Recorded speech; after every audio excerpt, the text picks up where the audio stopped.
Hello, welcome back to the Raptors Report podcast. I am joined as always by my co-host, Steve. It is August the 8th. We are in the doldrums of summer. And, you know, I am chilling, having a good time with the family. But there's a couple of interesting things going on right now. We're going to be covering that. First of all, we are going to be discussing CMB, Colin Murray Boyles, who's doing the summer run circuit. And there's a lot of really fun highlights from that we'll be showing. We can talk about that. Yakas Stats is playing for Team Austria, and there are some fun stats there. I've clipped some of the videos for that, so we'll take a look at those. And then we're going to be getting to something really fun, player comps. Everyone loves player comps, and they love making them. They love reading about them. They love disagreeing about them. That's fun. And also there's some, people are talking smack about the Raptors, so we're going to have to take a look at that as well. But welcome to the podcast. How you doing, Steve? How's your summer going? I'm well. Thank you. Hello, everybody. We got 10 weeks until the NBA season, so I think like anyone, I'm just kind of counting down the days for that while trying to enjoy the last month or so of the summer. Absolutely. And as you may all know, Steve was on a quest to lose some weight. Let's put it that way, to fit into his gear, his stuff for a wedding. That's right. And he managed to do it. So congratulations. Yeah. It it took a lot of being hungry for about a week, but really what I learned in those 7 days was that this whole publicity tour that Luka's going on for this body transformation journey, it's way easier than they're making it out to be. He's skipping breakfast. He's just having a good amount of time between meals and just not eating bad junk outside of it, which is pretty easy for most NBA players to do. So I thought that was kind of funny when I was able to basically do the James Harden and lose a good chunk of weight very quickly to get in shape for something. So it just kind of gave me some perspective on that. Yep. And I just pulled up the tweet of you looking dapper. So congratulations. Very cool to see. Why don't we start off the podcast by talking about, the really cool stuff that everybody wants to talk about, the new and shiny toy. Colin Murray Boyles, the Raptors rookie, the player who has not even played a single game for the real Raptors, but we're all intrigued. We're all extremely excited to check this young man out, see how he's doing, keep up to date, scout him and see what the Toronto Raptors have in their hands. And he's been doing the summer run circuit. And if you're not familiar with that, basically all of NBA players get together. It's like a pro-am thing. Mostly pros, I think. They like to play against one another, steel sharpens steel. They like to play against the other top players. And so we have some footage, courtesy of Swish Cultures at Swish Cultures. So thank you for clipping all of Colin Murray Boyle's summer run footage so I don't have to. So why don't we just bring that up really quick and we'll take a look at some of the video here because it's pretty exciting. I'm just going to mute it so we can talk without all the squeaking shoes. There's no commentary or anything. But if you see, he hit a three in the first 2 seconds of the video, and of course, I mean he made 100% of the shots that he took in this video, so that's already very exciting. It's good to see. It actually looked pretty natural. He came off and just sort of squared up and shot the shot, and it went in off the dribble too. And here he is clamping Evan Mobley. I love to see it. Scotty's. I think it was actually Isaiah Mobley, his brother, because Mobley. Evan wears like a do-rag in these runs. So I think the guy struggling there to get past him is I think Isaiah Mobley, and I think I joked that CMB is putting his career in jeopardy at this point, as he was kind of a nepo signing in the first place for the Cavs. Oh yes. Well, it's allowed. These guys are paid like tens of millions of dollars. You might as well make them happy, right? That's right. If you're superstar or emerging Kevin Garnett light or whatever they want to call him wants his brother on the team, hey, let's go for it. So yeah, there's a really good. I'm just gonna rewind here because there's a lot of really really nice video of him just smacking the ball away, just getting in the passing lanes, and also his man-to-man defense. He has that Marc Gasol thing. I made a tweet about that, how he's just very adept at using his hands to smack stuff away. Just if you show the ball to him, he's smacking it away. And as you can see, I think he does that here too. Is that Terry Eason? I think Terry Eason wearing those pants, the camo pants. Yeah. That's so funny. But it's a lot of videos of him playing defense, which is good because, that's what he's going to be doing at the next level, especially early on in his career. Oh my God. He just absolutely demolished Terry Eason there. And there he is getting another hand on an errant pass, and just a couple of videos of him making easy layups. But I like the catch and shoot three as well with a hand in his face. Right. That really caught my attention because obviously those are not typical shots he's going to be taking, but it's good to see him working on those things. And those couple of threes that they showed, obviously they didn't show the misses, but they looked very smooth and natural. Yeah, like in terms of the speed of the shot, that's one of the things that you need to look at when you're evaluating a player. I noticed like in his college footage, it was a little more ponderous. It took a little bit more time to get off. In those videos, it didn't seem like there was any kind of hitch, and it was just going straight up. So that's a good sign, of course. And, it probably means absolutely nothing that he's making these shots in, an empty gym against a bunch of, other pros in a pro-am summer run. But you try and glean a little bit here, a little bit there. It's never hurt anyone being a little bit optimistic about a young rookie drafted 9th overall. So it's not like he's like some, nobody, some bum. He is a pretty highly recruited, pretty special player that we are getting to watch evolve, get better. So I'm pretty excited to watch him play. And another thing is that to your point, the taking a shot with a hand in his face, a set shot, he's going to be asked to do that, I think. I think that they're going to be telling him, like, listen, we want you to be taking open shots. And they're going to be asking him to play off of the ball, most likely, in his first year.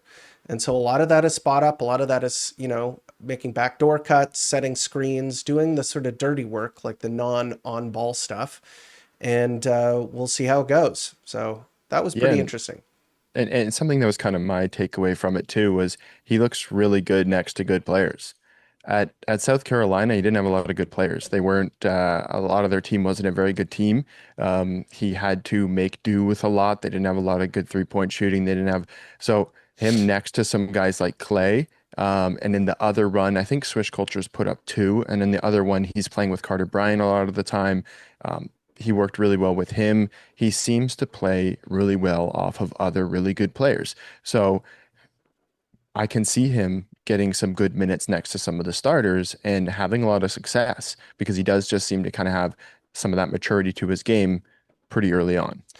Well, absolutely. And I mean, everybody's heard the expression before, there's only one ball. And a lot of what you can contribute on a basketball court involves the stuff that you do when you don't have the ball. And that's kind of his whole game. Like, of course, he has a good touch and he can do some stuff. He has some moves. But when you watch him play, like the other stuff is the stuff that jumps off the screen, like how active he is on defense, how good his hands are on defense, like that kind of stuff. I'm really glad they showed that kind of stuff. And it Yeah. wasn't all just offensive process and things like that. Maybe there wasn't as much highlight there, but like he has such great hands on defense. And they showed so many of those really nice things that he's able to do. The hand-eye coordination stuff is really impressive to watch. So I'm glad that they did a good job of highlighting what he's good at. Now there's another thing. So we've done the CMB. There's no stats to report or anything like that, but there are some stats, and there is another Raptor who is playing in the summer, and that of course is the Austrian native Jakob Poeltl, two-time Raptor. Obviously traded away in the Kawhi trade. He made his homecoming, and a lot of people were down on the trade and the timing of it was pretty questionable. But I think that as people have grown accustomed to just like after you've gotten over the shock of the trade, as you watch him play, he just has a very pleasing game and he does all of the right things. And he is being asked to like carry like a dog water Austrian team. They are horrible. I watched this game looking for clips, and he is like, the Raptors asked him to do that at the beginning of this past season as well, when it was kind of him and RJ Barrett and Grady Dick. And he can rise to the occasion. And so he has been playing in the FIBA. Let me see if I can get this off of memory. The pre-qualifier European Championship tournament. So this is like, there's qualifiers and then there are pre-qualifiers. And as you can imagine, Austria is not like a basketball powerhouse. They are kind of like, they have one NBA player ever, and that is obviously Jakob Poeltl. So they're not very good, but he has been kind of dumpstering the competition there. Let's just take a quick look at the statistics that he was able to put up, because they're pretty, like, he has eye-popping stats in a way that you would expect Jakob Poeltl to have eye-popping stats. So he was very efficient, 75% from the field, no threes. This is interesting too. 4 of 5 from the line, 80%. You love to see that. And when you watch him play, I've got some clips of it. He still uses the one-handed free throw technique, the push shot technique that he uses for all of his shots now, which is amazing. 11 rebounds, 7 of them offensive, 2 assists, only 1 foul, 3 turnovers. But here's the real juicy stuff that makes you, excited. 4 steals and 4 blocks. And this is good. Don't get me wrong. He is easily the biggest person on the court. Easily. They're playing against the Netherlands, and which is weird because the Netherlands apparently is one of the tallest countries in the world, but their basketball team is not very good. So he did have a pretty dominant performance. Like if we're gonna applaud Wemby for getting blocks, being taller than everybody, we can give Yak some flowers for 8 stocks. I couldn't have put up any better myself. Listen, yeah, the alien, he's abusing his length against That's right. us, mere mortals, us earthlings. So That's when right. Jakob parachutes into some, rinky-dink tournament and is just blocking every shot imaginable, that's kind of the same thing. I love that. That is a really good way of putting it. So let's take a look at some of the clips. I've got a couple here. We won't spend too much time on it, but what was the first clip I got here? Okay, so Jakob Poeltl doing his, like, this is the ugliest basket I've ever seen, but it is extremely Jakob Poeltl. So he puts up a bad shot, gets his own rebound, gets the shot blocked at the rim, but he's just so big, he gets his own rebound again, and then makes a layup. And it's like, yep, that tracks. That's definitely Jakob Poeltl. Really good hands, not an amazing athlete, but his herky-jerky, bizarre style will get it done, especially at this level. But the defense is kind of why, the 4 steals, 4 blocks. So let's take a look at some of that on display. He breaks up. I don't know if that was a block or if that was a steal, but that was not a foul, by the way. That was a foul on the other team. So he just comes in and swats just an alley-oop attempt, it looked like, and created a turnover. So yeah, he's man amongst boys. Oh, and here we go. We get to take a look at Jakob Poeltl's one-handed free throw. I clipped this for some reason. There we go. One of the many he made on the day. And here we get to see him. This guy can barely dribble, so this is... Okay, but this is still pretty impressive.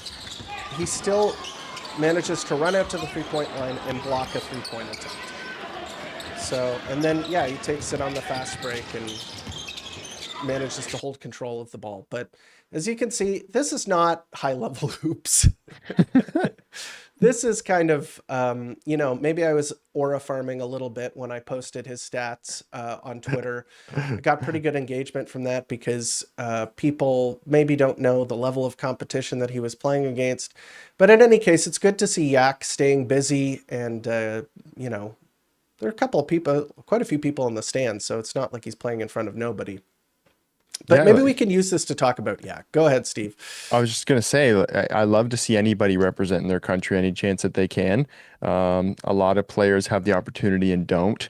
I think for many players it's a dream, and they would be absolutely cooked if he didn't come out. So it's pretty cool that he can do that for them, and he's probably spending somewhat of his summer over there doing that, and I just love to see that because yeah, he's staying busy. He's playing competitive basketball at least, as competitive as some of those like pro runs are. They're also like not as regulated. You just have one coach kind of, and you're calling your own fouls and stuff like that. So it's kind of cool to have a bit more structure to the reps that you're getting. So I like to see it. It's good.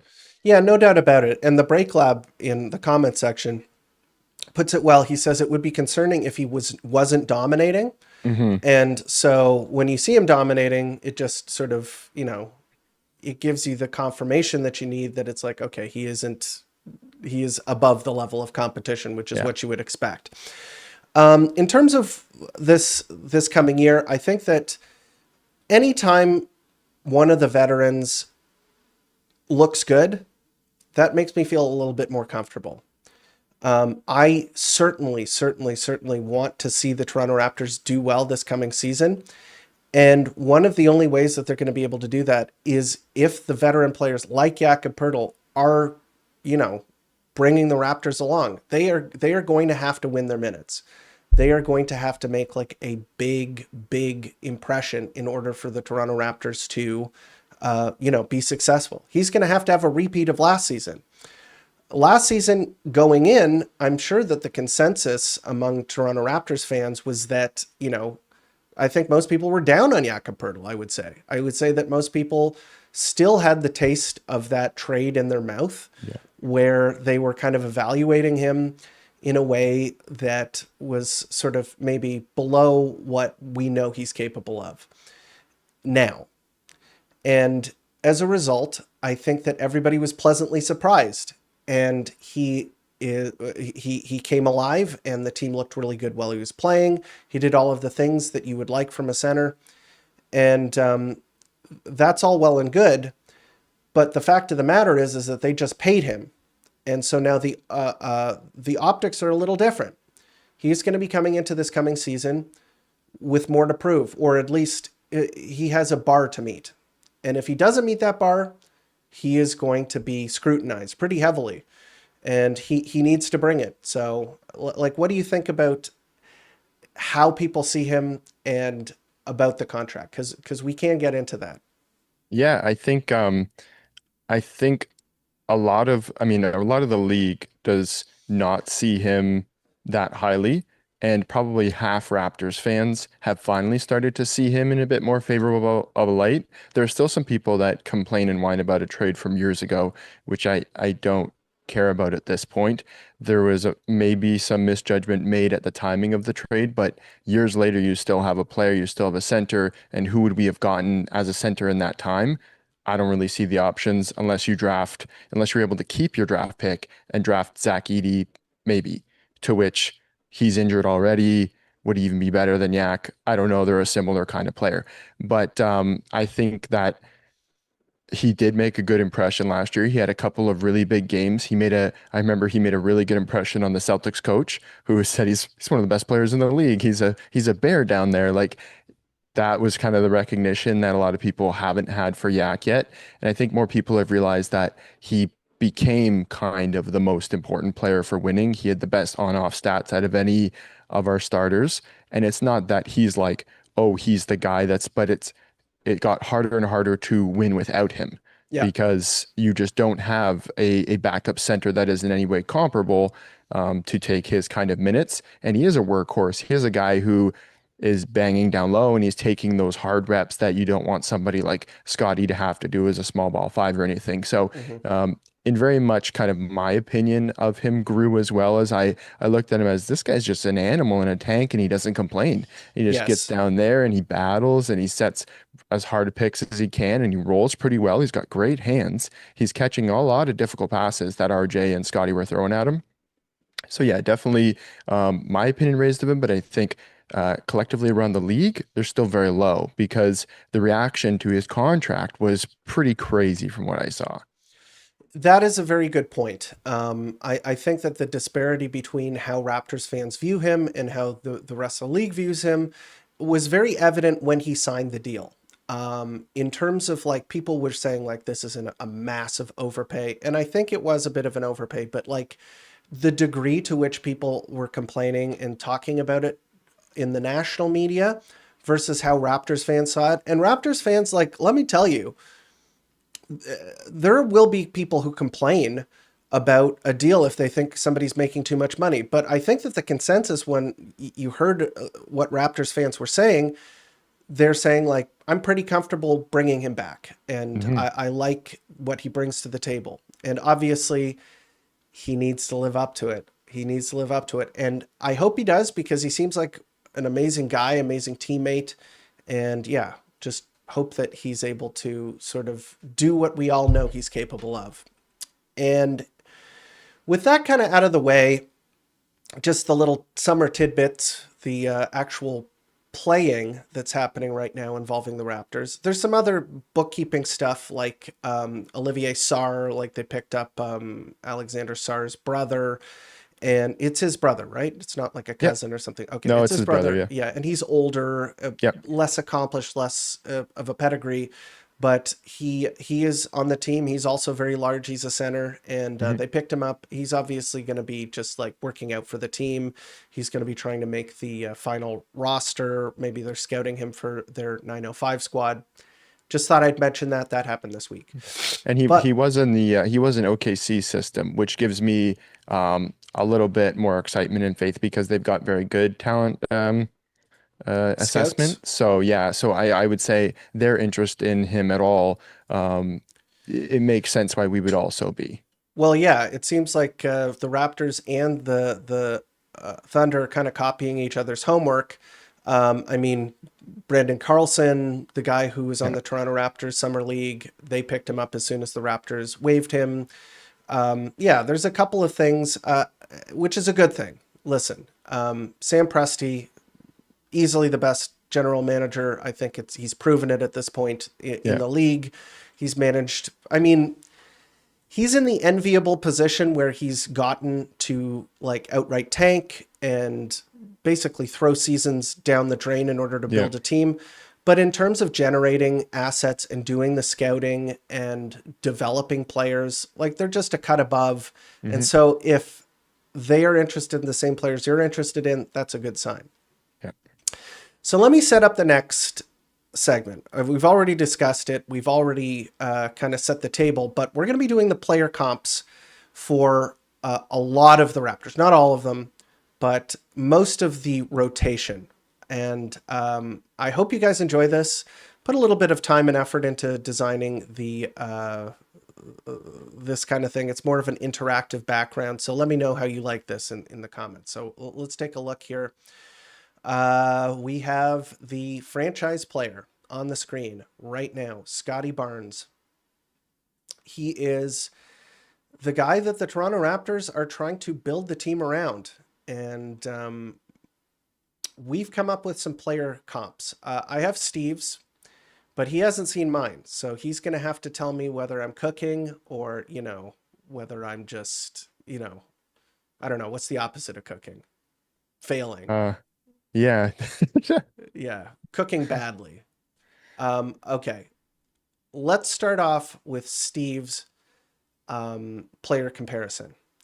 And I think this one's pretty interesting. You have to kind of get in the Wayback Machine. If there's any Zoomers watching, we apologize ahead of time because the first player that Steve compared Scotty Barnes to is... Why don't you let us know? Yeah, it's been a comp that I've had for him for some time because I think in many ways, it makes a lot of sense. But Chris Webber of the what were they, the Fab Four way back? But yeah, he's similar in the sense that he is a big forward who can kind of do it all, bit of utility knife action. Struggled with his three-point shot throughout his career, wasn't much of a shooter, and hopefully the plan for Scotty is to definitely develop that a lot more than what it's been. But for being real, it's been a struggle for him. And Weber came in a better scorer than Scotty, but in a same way of getting the buckets of very powerful guy. He's able to get in the lane, and like I've wanted to potentially do a Garnett kind of comp for Scotty, but I don't think he has that much dog in him. But I think he's got a lot of dog in him, which is kind of the Chris Webber of it all, where he's an energy guy as well. So I've liked that for some time. Um, Kind of a, yeah, a big forward hybrid because I remember Chris exactly. Webber was one of the guys where um, a lot of the time in the 90s and in the 2000s there was a pejorative term for a player who was, you know, a little bit under center sized who played as a big, and it was called a tweener. That doesn't Yeah. really exist anymore because the NBA has done a good job of figuring out how to incorporate players like that into the league, especially if they can shoot. But Chris Webber was a guy who was kind of broke the mold in a lot of ways. Hmm. He was a guy who could handle the ball. He was a guy who could pass. He could set screens, finish at the basket. He was kind of a pretty revolutionary player. Played for the Kings and then he played for the Sixers, but he was kind of cooked when he was playing for the Sixers. Yeah. But really exciting player, multiple time All-Star. Yeah. I think that's a pretty good comparison. I think Scotty's a little smaller than he is. I think Chris Yeah. Webber was like a solid 6'10". Hmm. Yeah, he never played like a traditional big in a similar way that Scotty Barnes doesn't. They're both kind of like Yeah. ballers a little bit. Yeah, because I think to find like an exact comp right now for Scotty is a bit difficult because he is kind of an interesting player in the way that he has a bit of some awkwardness to his movements and everything. So I think that Chris Webber was a bit more fluid, but when I was going through a lot of tape and stuff on Webber and everything, very similar like Scotty kind of has those go-go gadget extendo arm dunks where he just hangs it out there and just gets up there. Weber had a lot of those. So that was an interesting kind of aesthetic comp that I thought was kind of similar. Yeah, no doubt about it. Um, Let So me put this one out. yeah. Uh, you got to tell me, am I cooking here? Okay. Okay, so this a lot of Raptors fans won't like this, but I have Bam Adebayo, And Bam Adebayo, okay, he is a very complicated player. There are a lot of people who are very high on him. He's a stat nerd guy. There are people who have said that he's like primed to break out. And I'm just going to put, because I am a homer, I am putting here just a little green arrow where I think that he's going to be better than Bam Adebayo is and was. But I think as in a similar way, he is going to be a kind of like hybrid passing big screen setter who can handle the ball a little bit, finish on the inside, make plays for other people, play amazing defense. Bam Adebayo also, they have been trying to make him more of a shooter, but he has had issues doing that. Bam Adebayo also plays the five more than Scotty Barnes does. So that could be kind of where things are different. I don't know if Scotty Barnes is physically able to do what Bam Adebayo does at the five, but I think it's kind of a similar role for him. Did I cook? I think you did, in the sense that there are many people, and I've considered it too, that think that this is the type of player that Scotty should accept being and lean into that role type, because I think he could very much succeed as that. If you go back to, I think even his sophomore season, that was a bit of a struggle season, but there was a moment where Nick Nurse played him as a five, and he had like 5 games in a row where he averaged like 22, like 10 and 8 or something. It was like his best stretch of the season. Yeah. And then I don't know, maybe Yak was hurt or whoever it was, and then they put him back in his position as a three, and that was forgotten about. But he really succeeded doing that. So I think accepting being a Bam Adebayo, he could be a very productive player. A little bit less of handling of the ball, a little bit more of getting it in your spots where you're already going to be able to cook and get up a floater, or get, and step out for more corner threes than those early clock pull-up threes, which didn't work for him last season. I could definitely see that working. I like that. Something I saw, I mean, Bam had a bit of a rough season last year. Yeah. He got out to a very rough start, and something that I didn't really notice was that his ability to defend the rim was significantly down. I I think he was think, injured, wasn't he? Like he had like yeah, some nagging injury of some sort, but yeah, continue. yeah, and basically his defensive field goal percent at the rim, what he's allowing opponents to shoot, was like 66 or 67%, which is Horrible. yeah, horrible. Whereas Scotty's was, I think, 54 or 55. He was in the top 10. I think he was 10th in defensive field goal percent, in terms of if you qualified, if you had over 300 rim attempts on you. So Scotty did quite a great job actually as a rim defender, where Bam last season was not, but typically before that he was a pretty decent rim defender. So I think it's a good comp, and I think Scotty could play in that way and it would become a better comp. Maybe he Scotty, will play more in that way this coming season now exactly, that that's a they good have thought. Brandon Ingram. So, Yeah. and I'm going to just throw it out here. Everybody has seen this comparison before, but Giannis Antetokounmpo, uh, and I just like I put the up next to Bam. I got to do this. I got to like say Giannis light, okay? Yeah. The arrow down here, just Timu Giannis.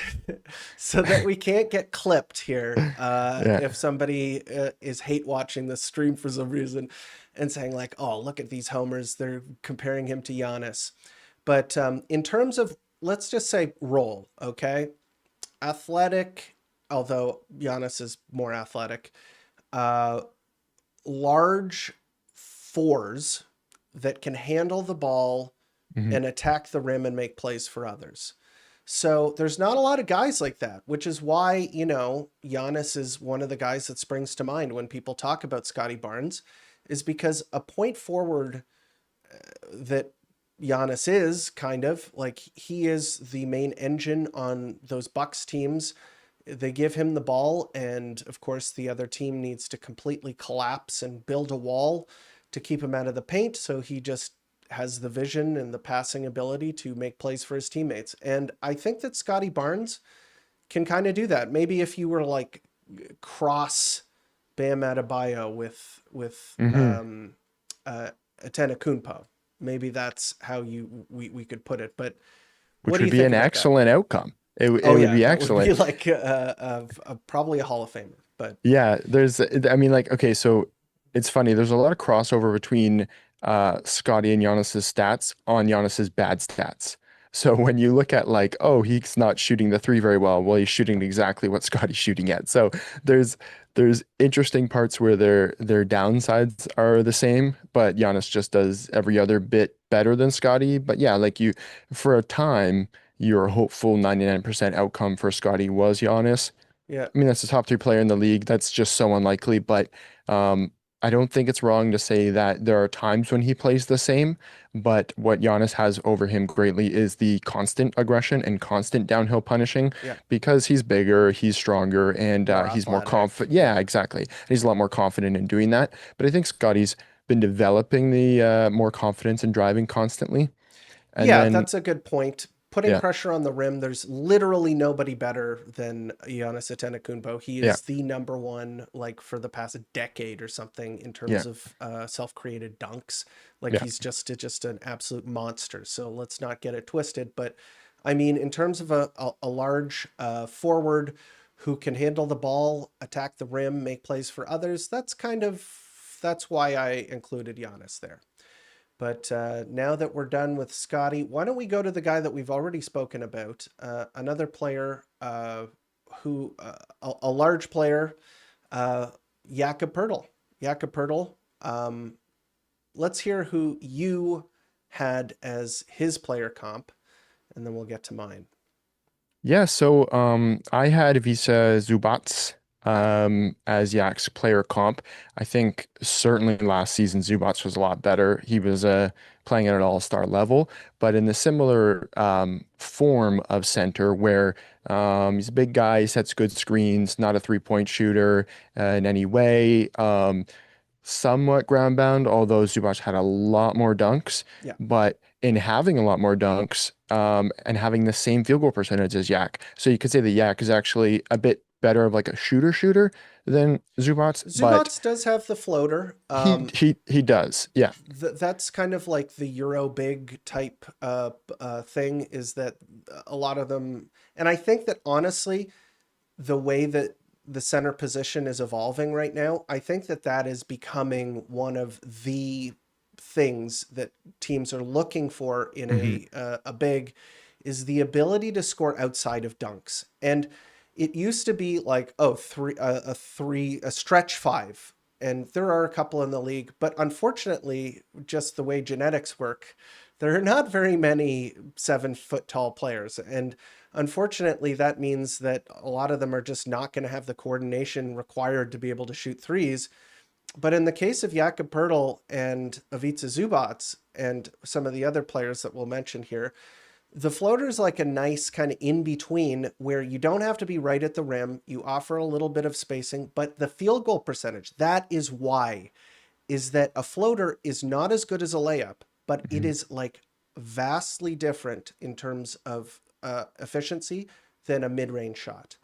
And because of the verticality and the size of a player like Zubats and Jakob Pertl, is that it does not take a lot of effort to be able to get a push shot up. It takes a very short amount of time. So it's an easy shot to get off. You can get that shot pretty easily, and it's a very high efficiency shot. So those two players, like, I just wanted to point that out. What else do you see in comparison with Zubats? Or So rim protection wise, I would say that they're both similar where they are a above average rim protector, but they are not elite? you're not, yeah, you're not, they're not elite. You're not writing home about them as so great, but I think Zubats is. I'm going to have to push that back there a little bit. yeah, I think I remember looking at the defensive field goal percentage around the yeah. rim. I think Oh, he Zubats was is up like there. he's like significantly better than that.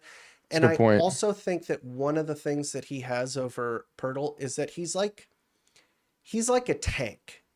Yeah. He is one of the strongest players in the whole league. Zubats. He is probably a lot stronger than Pirtle is, and I think a little bit more vertically athletic.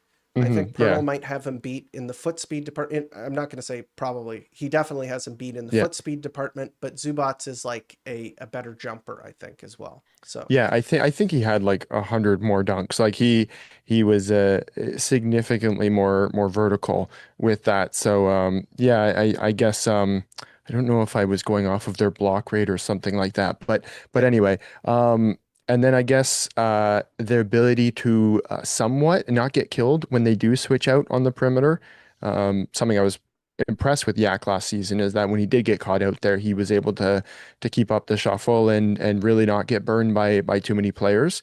And from what I've known from Zubac, it's a similar situation where you're not so scared of him getting like the way Rudy got caught out there on that Doncic Luca, shot yeah, where yeah, exactly. Well, I mean, got it's spun Luca, around right? and But yeah. yeah, where you get absolutely killed and embarrassed out there, it's not like a five alarm fire if they do get stuck out on the perimeter. Well, one of the things, yeah, to expand on that, one of the things that centers have is height, well, length, just basically the ability, standing reach is very Yeah. important. And they're both good in that department, long arms, is that you can challenge a shot without having to jump.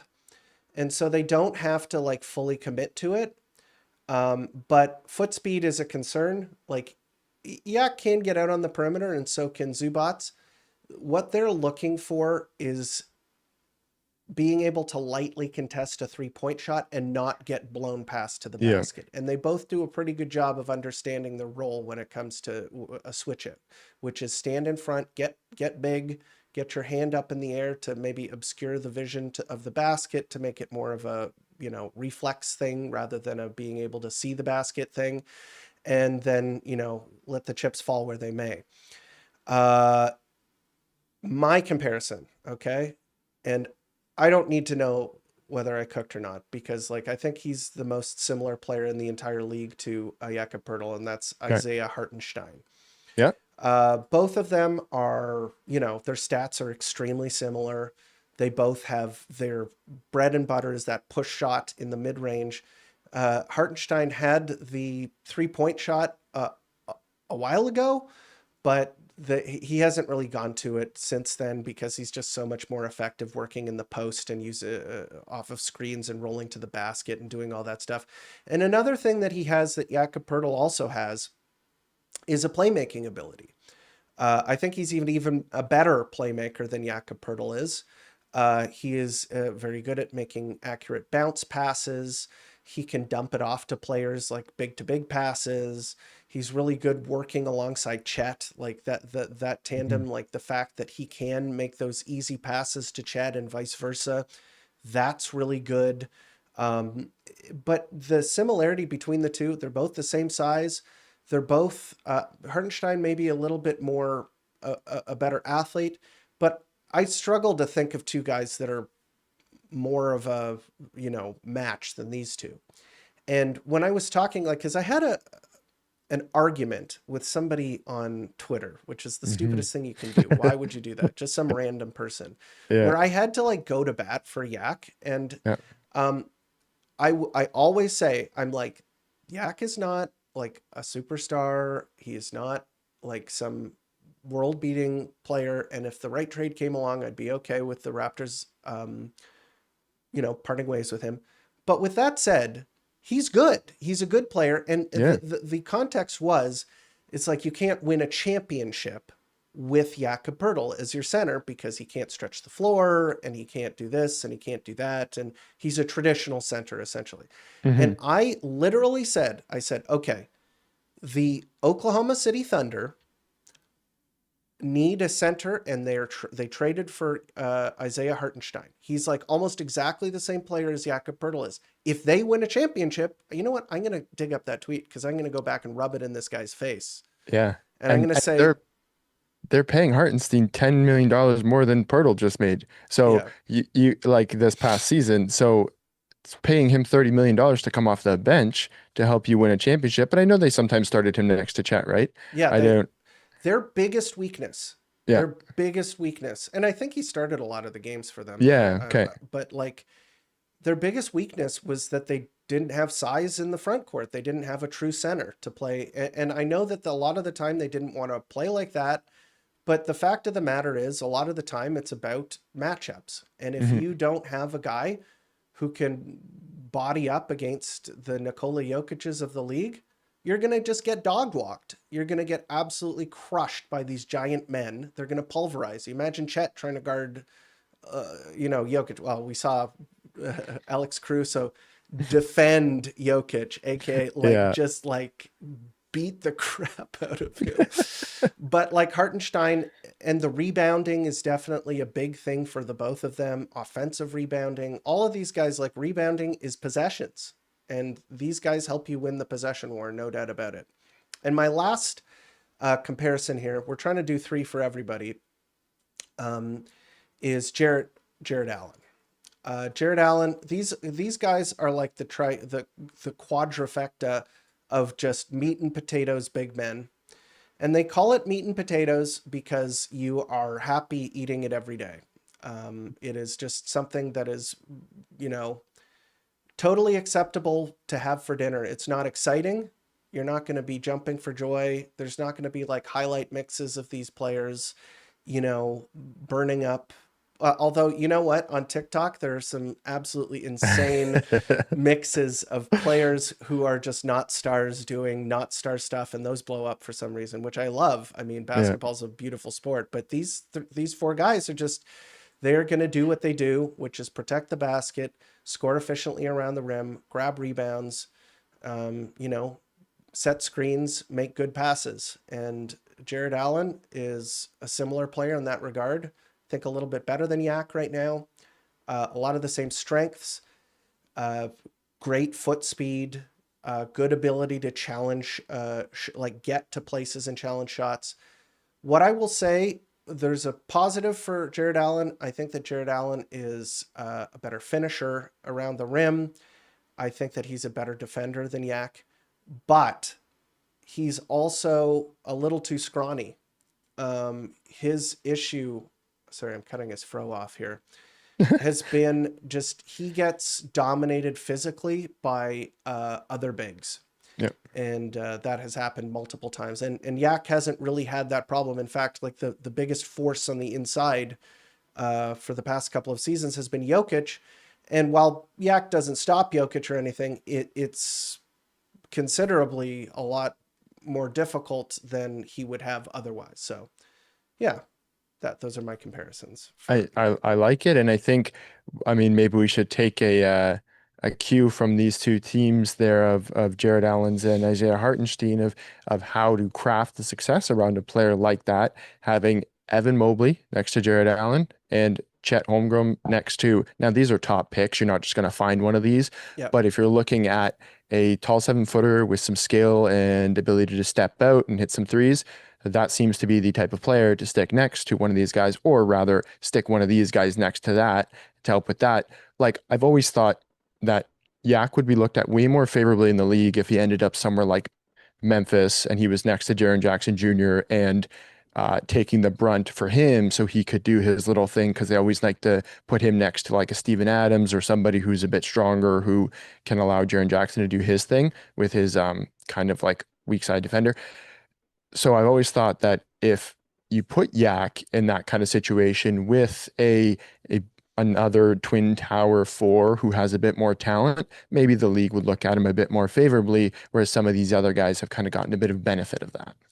That's true, but I think that Scotty Barnes and he have a lot of synergy. Hmm. I mean, neither of them can shoot very well, but I mean, if Scotty improves in that regard, I think that the other facets of the game, they have a lot of synergy, especially the fact that Scotty Barnes is a very good like rim protector. I think that Yeah. that's one of Yak's, I wouldn't say weakness, because it's not like we've had ton of really terrible defenders and rim protectors on the Toronto Raptors. He does, show up at the rim and make it a little bit harder, but he's not intimidating Hmm. guys all that much. And I think Scotty can do that. Yeah. But we're kind of running a little long here. I'm just glancing at the time, and we're almost at an hour right now. So we're just going to quickly head along. Why don't we're at Emmanuel quickly. Why don't you tell us who you got here? Okay, so I've got Tyler Hero for Emmanuel quickly. And reason being is that I see them both as kind of these combo scoring guards who have been asked to do a little bit more than just be a combo scoring guard, especially quickly in the terms of, okay, you're a point guard now. And really having him kind of step outside himself. He's always been able to rack up some assists and be a decent passer, but he was really maximized off the Knicks bench as just a guy who could go score. And very much that's what Tyler Hero was when he was competing for Sixth Man of the Year, was a guy who could just come in and be a bit of a microwave and kind of score. Yeah. And with his role expanding, it was, okay, can you be our lead guard? Because Miami was kind of all over the place with who they were bringing in as guard, and Terry Rozier was not very good and everything until they were able to bring in Davion Mitchell and kind of work them together. That was kind of cool. Obviously, Tyler Hero just had a all-star season. I would say he is better than Emmanuel Quickly right now. But looking at that same kind of player who has a step back to his game, he has some deep range, same way that Quickly likes to, if he has the chance, pull up from, 3, 4 feet behind the line. I've seen Tyler Hero do that a bunch of times. And they're both Kentucky guards. I think they played on the same team. Hmm. So I think that's kind of funny. And I think they just both ended up this kind of similar combo guard who you would like to play as a two guard, but they do handle the ball. Hmm. I just think that right now Tyler's a bit ahead of Manuel, and I think defense wise, neither are that I think exciting. quickly is better. I'd agree.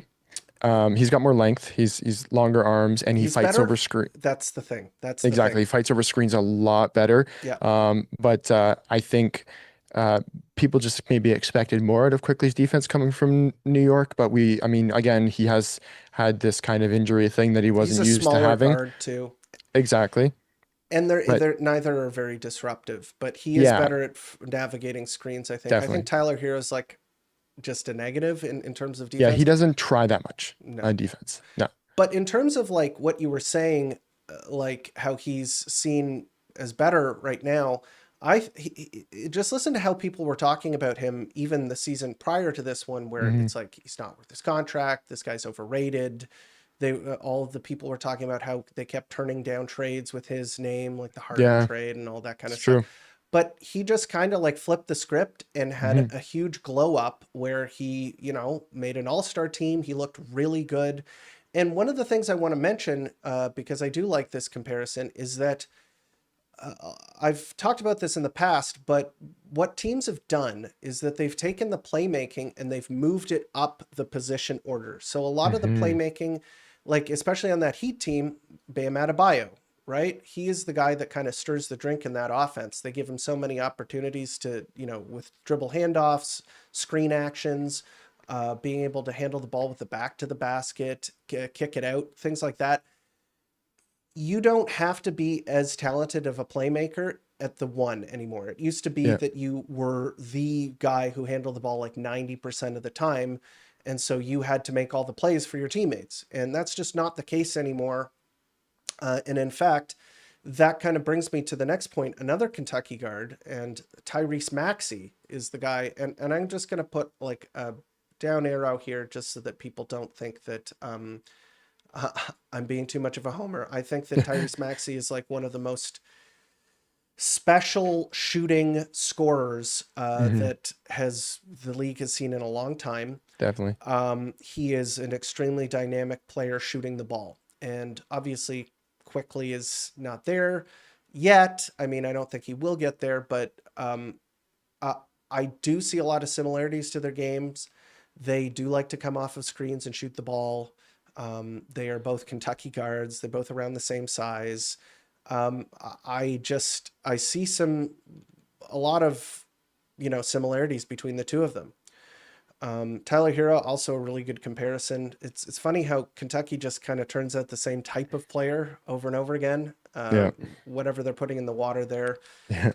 I want some of that. Um, and here's the other comparison that I had, and this you're gonna have to go back into the Wayback Machine. I'm gonna put on my old head hat here, and I'm gonna bring out Mo Williams from the LeBron Cavaliers days. And Mo Williams was kind of dovetails pretty nicely into what we were talking about. You know what? He's kind of at the bottom of the screen here. I'm going to just move him up a little bit. So Mo Williams was, as you said, a score first guard, a guy who played sort of more like a two. He was a guy who loved shooting, coming off of a screen and shooting the ball.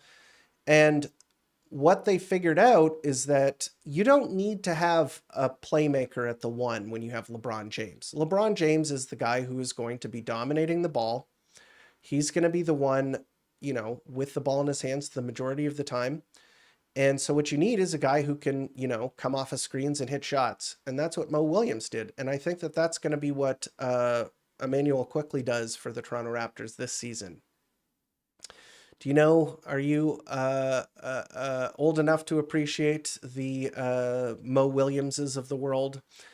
So I was aware of it, Yeah. but I avoided watching Cavaliers LeBron basketball completely. So I don't think I really watched him too much. But as you describe it, yeah, it makes sense to me. And he made an all-star team. So I'm not being too low Yeah, on yeah. quickly here. He was a pretty good player in his prime. hmm Okay, let's move along. We've got Brandon Ingram here. So who did you have for Brandon Ingram? This is, I think, the easiest comp you could pull. He's always been baby Durant is what he's a mid-range guy, right? So I think you look at it and you go, okay, who would he be at his peak? What you would want him to be? It'd be a long, skinny guy who can get to the mid-range and get his own bucket.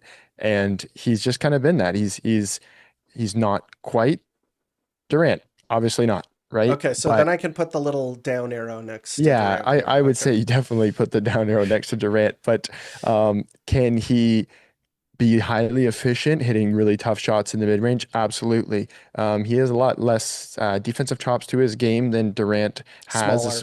Yeah. Yeah, exactly. He's several inches smaller, but yeah, same deal as the long shot making. Three, sometimes put him as four.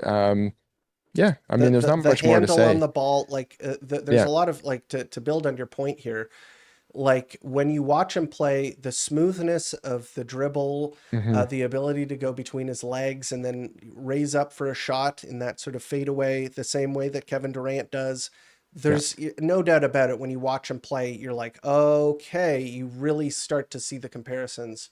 So yeah, that's a very natural comparison. And sometimes, easiest is best. Like why? Like you don't have to get esoteric and be like Yeah. impress all the basketball nerds or something. Just Yeah. go with the thing that pops into your mind first. Why not? Okay. Now here's mine. Boss baby, man who's only seen Boss Baby. Okay. Uh, I'm gonna keep referencing that even if people don't know what the hell I'm talking about. And I've got Demar Derozan here.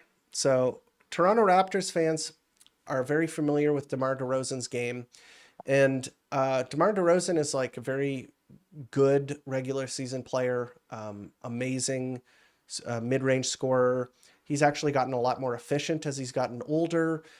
He's been able to shoot the three a lot better as well. But obviously operating in the mid-range, being an assassin, using his footwork, his ability to generate his own offense, he takes a lot of shots that other players could not. And hmm that sounds like a lot of people would say that's like being a ball hog or like, being unnecessarily difficult. But in the NBA, shot creation is at a premium. You need players who are able to, when the going gets tough, if you give the ball to so and so, they will be able to at least get an attempt off that looks good. Like that is why DeMar DeRozan has been so clutch caveat clutch in the regular season, because Yeah. we know what happens when the lights get a little brighter. But he has the ability to use craft, the skill, footwork, ball handling, to get a good looking shot up. And a lot of being clutch is just being able to do that, because everybody forgets the shots you miss, but they'll remember the shots you make in the clutch. And the thing about it is it's just reps. So if you're able to generate a shot for yourself, you're going to get the ball in those situations and you're going to be able to shoot it. And I think that that is what Brandon Ingram is going to bring to the team next season, is that when a game is tight and you need somebody to come in and just get you over the hump and take those shots, it's going to be Brandon Ingram. And a lot of them are going to be mid-range. A lot of it is going to be like Demar Derozan. There are obviously some differences between the two. Brandon Ingram is bigger, has longer arms. He shoots more threes than Demar Derozan. DeMar DeRozan gets to the line more. There are a couple of differences as well, but I thought I'd point that out. I like it. And for brevity's sake, I have here Paul George. Paul George is another comparison. I mean, we can share the down arrow. I'll put it between him and Kevin Durant, because Paul George, as you know, he'll be in the Hall of Fame. Yeah. He's was terrible this past season, but he is kind of like a 3-level scorer, a large wing, a player who can generate his own shot, make plays for others. Pretty similar player. What do you think about that one? Yeah, I like that one. And I think like this is kind of if you look at these players, this is kind of just the hooper category, right? Like who's the pure hooper, very aesthetically pleasing game, beautiful shots.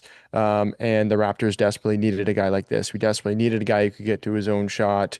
Last season proved it's not Scotty, it's not RJ who can pull that in the clutch. So, I mean, I think everybody should be super high on Brendan, and especially if you look at these comps, because all of these guys are guys who have been able to take some spotlight in big moments with varying degrees of success. Yeah, no doubt about it. Okay, so let's move on. So the final starter here, or potential starter, because, we've been talking about how maybe he should go to the bench, but RJ Barrett. And you have a pretty interesting comp for him, and so do I. So we're going to have to talk about who cooked more here and who is more, did some anti-cooking. Yeah, so my comp, I'm sorry, but it is purely an offensive comp. I cannot put him in the same category as this guy in the same way, but it's Franz Wagner offensively only. If you look at their shot charts from the last couple of years, very similar. Neither of them really have a mid-range game. Their pull-up shooting numbers both kind of suck. They're both around 34%, 35% on pull-up shooting, but they both get to the rim. I think they both drive. I think their drive amount was around 11, 12 drives per game the same way. Franz is a bit better of a finisher. He's like 5 inches taller than RJ. Stronger. Exactly, right? But both pretty strong handle, get downhill, and have always kind of had to find their offense as a second or third option in between the cracks when things aren't exactly run for them. And they both have their own kind of stands that are saying, oh, they could be the star if you gave them the ball more. And I think there's a lot more argument for that with Franz, but they made it work in Orlando, at least with him and Paolo. I mean, they're both a lot taller than our group, but I think the goal was to try to make a much shorter version of Scotty and RJ work. It hasn't worked for various reasons, but I think offensively, when you look at the way that RJ approaches defenses and the way that he is a consistent, he's good at getting to the line, but can't hit free throws. Franz can hit better free throws, but I would say, yeah, offensively, similar type of game of being able to wiggle their way to the rim. Yep. And let me see. I had a kernel of a thought in there, but yeah, they both like getting to the rim. Oh, and they're both good playmakers. Yeah. They are looking for their teammates when they draw an extra defender. They both play the game the right way on the offensive end. And I think a lot of people have been saying, like, Franz Wagner needs to have, he has like a role player's mentality where I don't think he sees himself as the dude, or he doesn't play like he's the dude. It wasn't until Paolo was injured that he actually did that. Yeah. And he had the injury issues as well. Otherwise, he probably would have been an all-star. Yep. Okay, here's mine. And we both went with white guys. Mine is Josh Giddey. Okay. Yeah. Okay, and this one is a little strange because Josh Giddey is a point guard or billed as a point guard, Yep. so they're Josh Giddey is taller than uh, RJ, and but RJ has longer arms than him. So they're both kind of like they're a similar sized player, I would say. Hmm. Josh Giddey has struggled with um, pull up shooting Yeah. or coming off the dribble shooting. So does RJ. They both have struggled with that. They've gotten a lot better, both of them, at spot up shooting, at catch and shoot. When it's created for them, they can stand out on the perimeter and hit open shots. They've both gotten better at that. They both like to attack the rim. They both are good passers, and they're both not very good defenders. So that is my comp there. What are your first thoughts on that one? I like it, and the first thing I thought was that um, New York moved RJ for OG, and they moved Giddy for Caruso. So they were both shipped out in favor of a more talented defensive player, which Right. was allowed both of those teams to reach further in the playoffs as they kind of decided that we can't move forward with this young player who we drafted and we had a lot of hope for. So I think that's pretty interesting. I would say, yeah, I like I don't even know who I would really want on my team more because I think they have very similar downsides. But yeah, Giddy obviously a bit better of a playmaker, but RJ's playmaking is kind of underrated, Mm-hmm. largely. Um, I think I have a thing with Giddy in terms of watching him play. I find him like the opposite of aesthetically pleasing. I hate the Right. way he dribbles and I hate the way that he touches his hair every 3 seconds. I can't stand it. But I He's like the very comp upright. otherwise. He's very Yeah, upright as well. he Like he's kind of moving around. Like he looks like, I hate to bring race into this, but he looks like what you would imagine a white guy would look like playing basketball.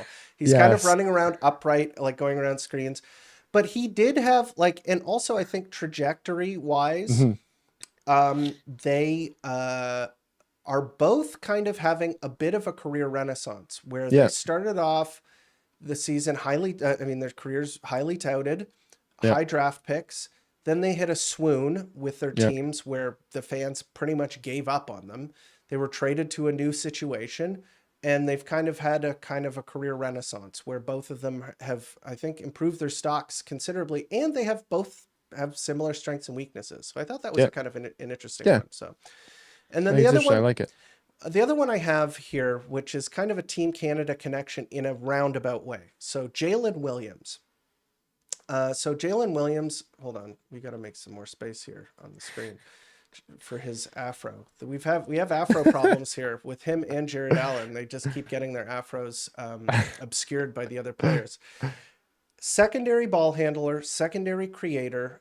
When you watch RJ play for Team Canada, he's playing the role that Jalen Williams plays on OKC alongside obviously Right. Shea Gilgeous-Alexander, who is like the most talented guard in the world, one of the best all time in my opinion. But they both kind of do that thing where they catch the ball on broken plays or Yeah. maybe on a kick out, attack the rim off of the dribble, off of closeouts. They're good playmakers. Obviously, Jalen Williams is like a lot better of a defender, but that was kind of what I thought about when I was Yeah. thinking about an RJ comparison. I like it, and yeah, like again, it's like kind of an offense only. I think J-Dub's got a bit more mid range to his game, but at the same time, yeah, there kind of in lies the rub with RJ is that if he had these players' level of defense, I mean, he's obviously a He's a starter. star, yeah. He's obviously a guy that you want to keep, right? So it would be nice if they could unlock some kind of level of that in him because that's really his holdback. He's he's not a negative player on offense in the sense that he takes away shots from players or anything like that. And he's, like you said, career renaissance in terms of his efficiency and his production. Everything is ticking up. And but yeah, it's really just those downsides of the defense. But otherwise, I like those comps. Yeah. Just to go to continue that point that you were making about defense, the odd thing for me is that his process and his awareness on offense is good. Like it Yeah. is, he doesn't make stupid plays the majority Yeah. of the time. He's doing the right thing.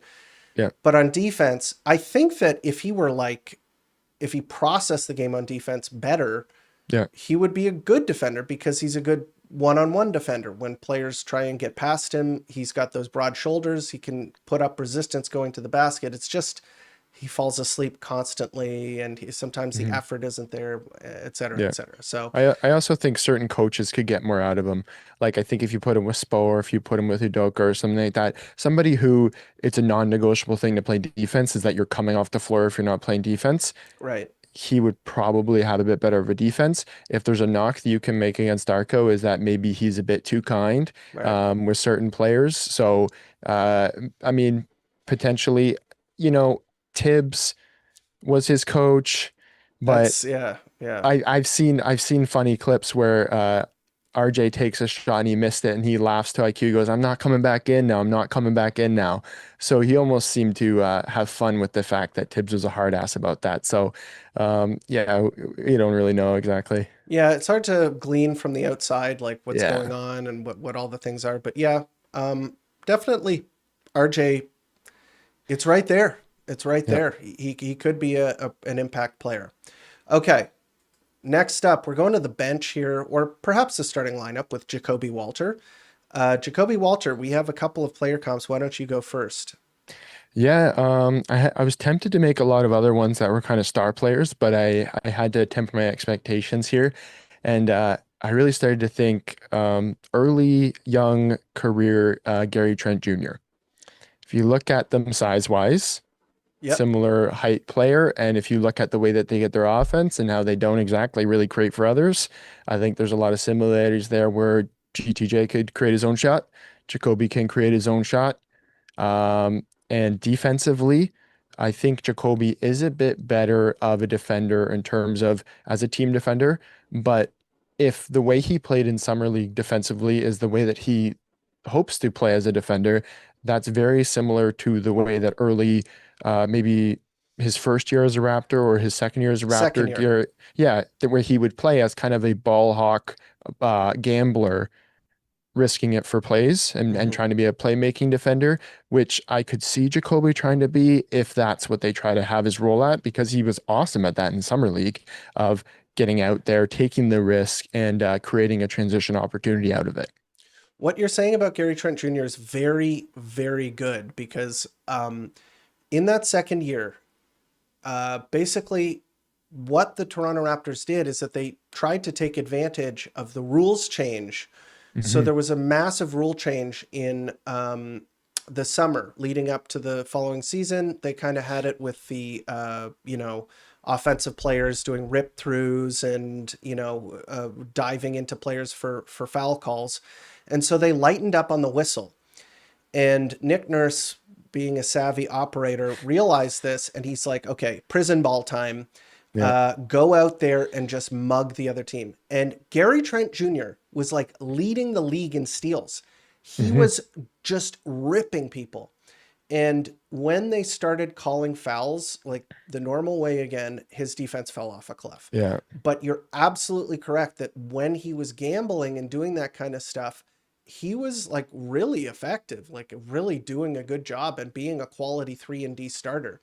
So I definitely see where you're coming from. Hopefully, like I have high hopes for Jacoby Walter. I would Yeah. be a little disappointed. And I have to say, I'm just going to blow up this screenshot. I found like the least flattering photo, like the headshot that they did for Gary Trent Jr. as a Buck. Like I know Yeah. that the ladies on Twitter, he's like a thirst trap. Like they love this guy, and they just got like the absolute worst photo of him here. So I just thought I'd point that out. So we'll continue in a Raptors trajectory. Well, trajectory. We'll stay on the Raptors, former Raptors. I have Terrence Ross, Okay. Yeah. and Terrence Ross.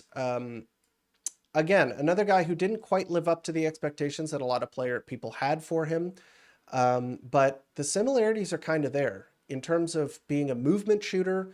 Terrence Ross was that. He could come off of screens, shoot the ball. I mean, he scored like was on a heater. How many points was it? 51 or 53 or Yeah, he something? had I think it was a 51. Yeah. And yeah, so I mean, the guy could shoot the ball. The problem was the defensive end, and he didn't have the other things that you would expect. So I'm just going to put here, I'll put the little up arrow between Gary and Terrence Ross just to indicate that I think that Jacoby Walter will be better. Maybe that's the homer in me talking, but I think that in terms of what I expect from them is going to be similar in terms of the role that they're going to play.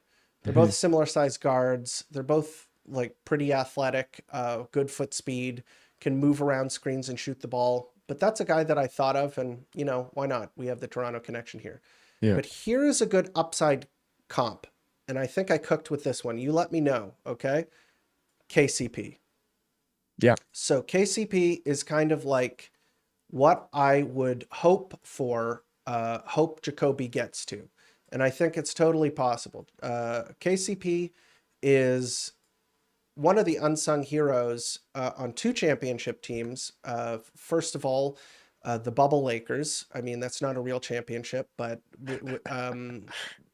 he did get a technical championship. And then with the Denver Nuggets, that was a real championship. And he was the primary on-ball defender for both of those teams. And was very disruptive, very sticky, could move around and stay attached to players, and was never like the best defender in the league or at his position, but was just really good at defense. And then on the other hand, on the other end, he could shoot the ball.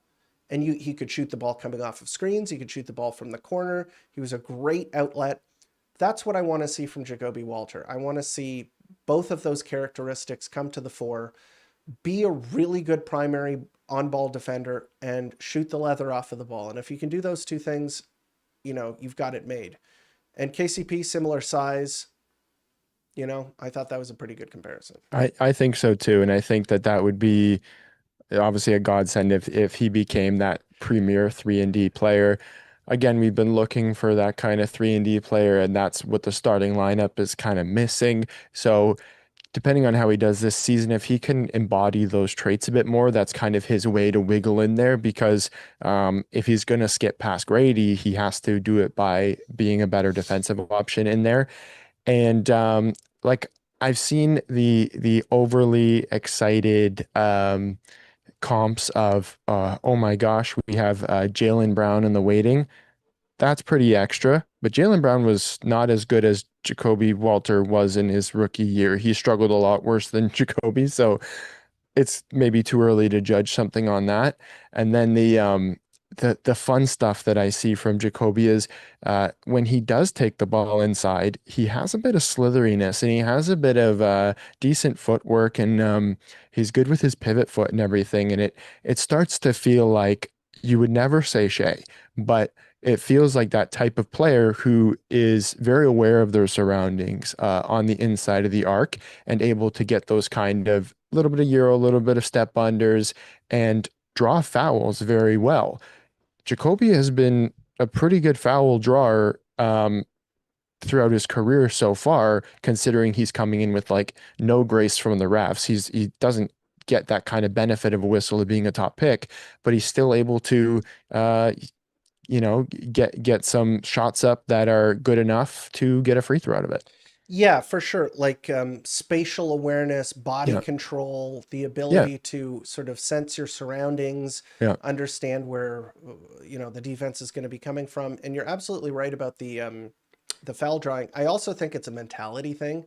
Yeah. I think that unlike a lot of other shooters and guys who have the shooting rep, I know he didn't shoot the ball very well last season, but he wants to get to the rim. Like he Hmm. is trying to put the ball on the floor, and his handle is kind of the limiting factor at this point. Like Yeah. what you're saying is absolutely correct about when he gets in on the inside, he's good at drawing fouls. He is kind of crafty, but I think that he needs to get in the lab and make that handle just that much Yeah. tighter so that he can get from point A to point B. But yeah, Yeah. I think that's pretty good little segment on him. Last on the list here, Grady Dick, and we only have two comps here. I just kind of ran out of time, so why don't you go with yours first? And this one is an optimistic take, but I like it. Yeah, so sophomore Gordon Hayward. Now this is going back to like 2011, 2012. But in a similar fashion where you could see the shootings there, but he only shot 34% from three. Grady was like 35%. I think Grady has a nicer looking shot than Hayward has. But I couldn't make a comp of Grady with other pure shooters like Luke Kennard and everything because he hasn't been that knockdown version. And he's also not a guy who settles from being a three-point shooter. He does have some aggression and he does like to attack. And though his interior finishing was kind of all over the place and ended up not so great, he does have some sauce around the net and he was able to finish a lot of tricky opportunities while getting smoked because he's still pretty small. And in watching old Gordon Hayward tape, he was similar where he would put the ball on the ground, go up for it, no problem. He dunked a bit more, but it was always these kind of two-handed dunks, whereas Grady's got a little bit more flair to that. And Gordon Hayward had a very good NBA career. So if Grady ends up as a Gordon Hayward guy, I think that'd be amazing. I'll push back on that a little bit. I do see what you're seeing here, but like I think that the big kind of push or like what Gordon Hayward like was really his greatest ability was just the ability to, at his size, to be able to handle the ball Hmm. and be able to be a primary ish creator, maybe a secondary, but you know, when he See, was in his prime, like when he was on Utah and before he got injured on the Celtics, he was a sneaky, oh God, I used the stereotype word.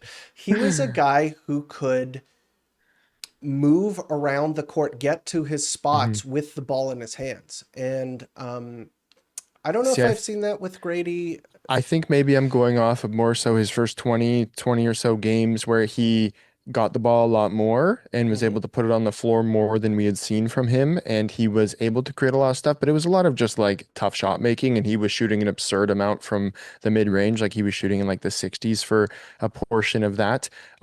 So I guess I'm seeing that kind of upside. And I think as I'm comparing him to like early, like sophomore Gordon Hayward, who didn't, uh, exactly have that to his game yet. He was a lesser minute player fitting into Utah before he developed into what he was. So um, it's yeah, I see what you're saying for sure. And because Gordon Hayward was always stronger than Grady is now too. And I think that makes a big difference because Grady's any size that he put on, he wasn't able to keep on. And I think that is a limiting factor for him. Yeah, and especially with his workload, like moving around Hmm. the court, like when you see him come off the court, he was like a lobster, beat red and Yeah. just sweating. Yeah. I'm sure it's very difficult when you're doing that much cardio to keep any kind of bulk on whatsoever. So yeah, I totally, and I went with just the most obvious comparison here. There's going to be absolutely no spicy takes here. This is going to be as vanilla as the faces of the players we're comparing. It's going to be Kevin Herter. And so Kevin Herter has had an up and down. Like one of the reasons I picked him is because he has gone, he has the rep of a shooter. And when he is hitting his threes, he does do other stuff. He can handle the ball a little bit, not amazingly. He can make plays. He's a larger, similar size player, and he kind of knew how to play the game.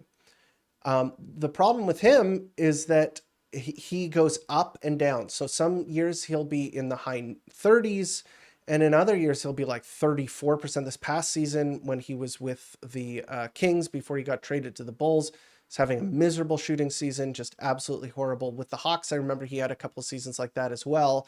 Then he went to the Bulls, and he was good on the Bulls again as well.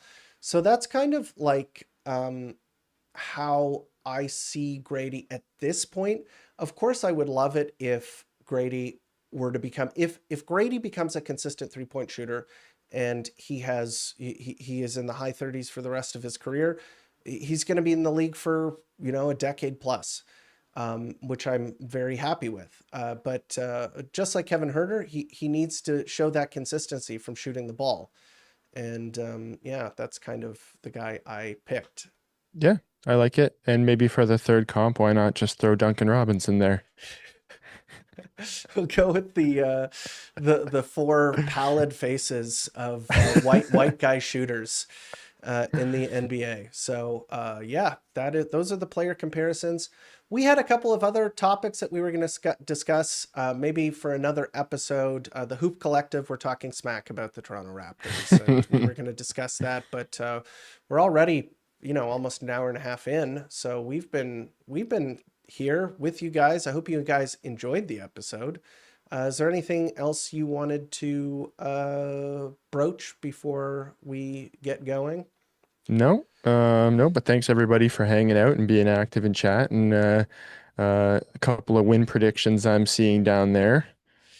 Absolutely. And I am going to be visiting my mom on the other side of the country next week and the week after that. I will see what the capabilities are in terms of the laptop and the camera and all of that stuff. Maybe we'll be able to get up the stream over there as well, but we might also take a break. Just letting you know, I'm letting Steve know right now too. I don't think I mentioned that, but yeah, thanks for showing up with us, hanging out with us on this August evening. We're right in the heart of summer, and I hope everybody's having a really good time. But as always, thank you guys for tuning into Raptors Report, the podcast. Hope you enjoyed. Click the like, click the subscribe, do all of that fun stuff, and let us get in touch with us on Twitter. And, Steve is Raptor Shack at Raptors Shack on Twitter. I am at Raps Report.